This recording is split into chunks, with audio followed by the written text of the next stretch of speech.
नमस्कार साथियों। आज हम राष्ट्रीय आय को मापने की तीसरी विधि व्यय विधि के बारे में पढ़ेंगे। व्यय विधि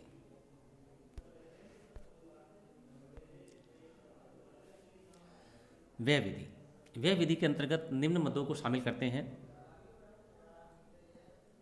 पहली, निजी अंतिम उपभोग व्यय सी, सकल घरेलू पूंजी निर्माण आई, सरकारी अंतिम उपभोग व्यय जी, विशुद्ध निर्यात एक्स माइनस एम। एक बार दोबारा देखेंगे। पहला है निजी अंतिम उपभोग व्यय सी, दूसरा है सकल घरेलू पूंजी निर्माण आई, सरकारी अंतिम उपभोग व्यय जी, विशुद्ध निर्यात एक्स माइनस एम। व्यय विधि से हमें जीडीपी एमपी बाजार कीमत पर सकल घरेलू उत्पाद प्राप्त होता है। जीडीपी बराबर सी प्लस आई प्लस जी प्लस एक्स माइनस एम। इसमें एनएफआईए विदेशों से प्राप्त शुद्ध साधन आय जोड़ने तथा विशुद्ध परोक्ष कर व मूल्यह्रास घटाने पर राष्ट्रीय आय मिलती है। व्यय विधि से हमें जीडीपी एमपी प्राप्त होती है। इसमें एनएफआईए जोड़ने तथा विशुद्ध परोक्ष कर व मूल्यह्रास घटाने पर राष्ट्रीय आय मिलती है।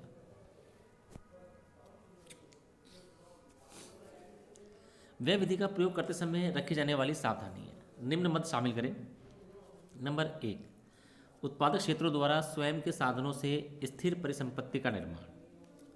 उत्पादक क्षेत्रों द्वारा स्वयं के साधनों से स्थिर परिसंपत्ति का निर्माण। उपभोक्ता द्वारा नए मकानों की खरीद। उपभोक्ता द्वारा नए मकानों की खरीद। निर्माण स्थल पर जो कार्य प्रगति पर है। निर्माण स्थल पर जो कार्य प्रगति पर है। पुराने भवनों में भारी रद्दोबदल अथवा मकानों में नया कमरा बनवाना।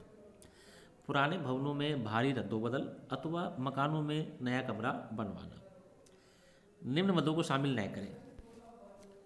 पुरानी वस्तुओं पर व्यय। पुरानी वस्तुओं पर व्यय। नए अथवा पुराने अनुष्पत्रों व ऋण पत्रों के क्रय विक्रय पर व्यय। नए अथवा पुराने अनुष्पत्रों व ऋण पत्रों के क्रय विक्रय पर व्यय। सरकार द्वारा सभी प्रकार के हस्तांतरण भुगतानों जैसे वृद्धावस्था पेंशन छात्रवृत्ति आदि पर व्यय। सरकार द्वारा सभी प्रकार के हस्तांतरण भुगतानों जैसे वृद्धावस्था पेंशन छात्रवृत्ति आदि पर व्यय। नंबर 4, मध्यवर्ती वस्तुओं पर व्यय। मध्यवर्ती वस्तुओं पर व्यय। ये थी हमारी राष्ट्रीय आय को मापने की व्यय विधि। अब हम बात करेंगे भारत में राष्ट्रीय आय की गणना। भारत में राष्ट्रीय आय की गणना केंद्रीय सांख्यिकी संगठन सीएसओ द्वारा की जाती है। केंद्रीय सांख्यिकी संगठन सीएसओ द्वारा की जाती है। सीएसओ प्रतिवर्ष राष्ट्रीय लेखा सांख्यिकी प्रकाशित करता है। राष्ट्रीय लेखा सांख्यिकी जिसमें राष्ट्रीय आय व अन्य लेन देन से संबंधित समंक होते हैं।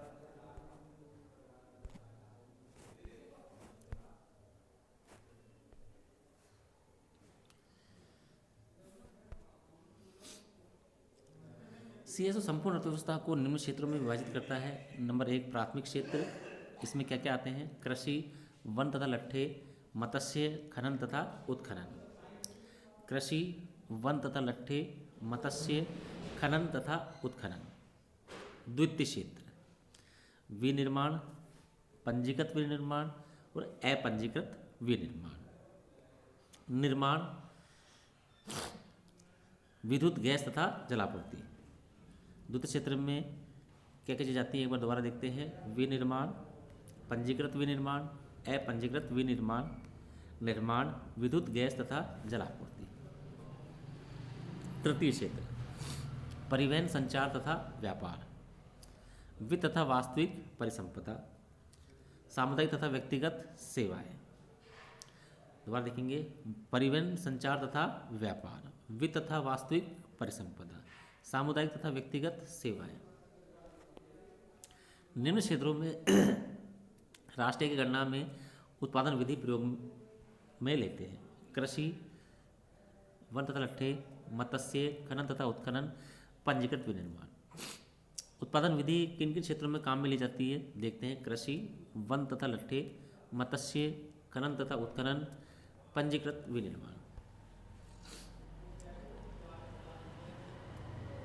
आय विधि किन किन क्षेत्रों में काम में ली जाती है?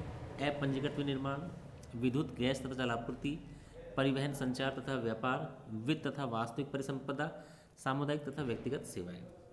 एक बार दोबारा देखते हैं। आय विधि किन किन क्षेत्रों में काम में ली जाती है? अपंजीकृत विनिर्माण, विद्युत गैस तथा जलापूर्ति, परिवहन संचार तथा व्यापार, वित्त तथा वास्तविक परिसंपदा, सामुदायिक तथा व्यक्तिगत सेवाएं। निर्माण क्षेत्र में राष्ट्रीय आय की गणना में वस्तु प्रवाह तथा व्यय विधि का प्रयोग होता है। विनिर्माण क्षेत्र में राष्ट्रीय आय की गणना में वस्तु प्रवाह तथा व्यय विधि का प्रयोग होता है। धन्यवाद साथियों।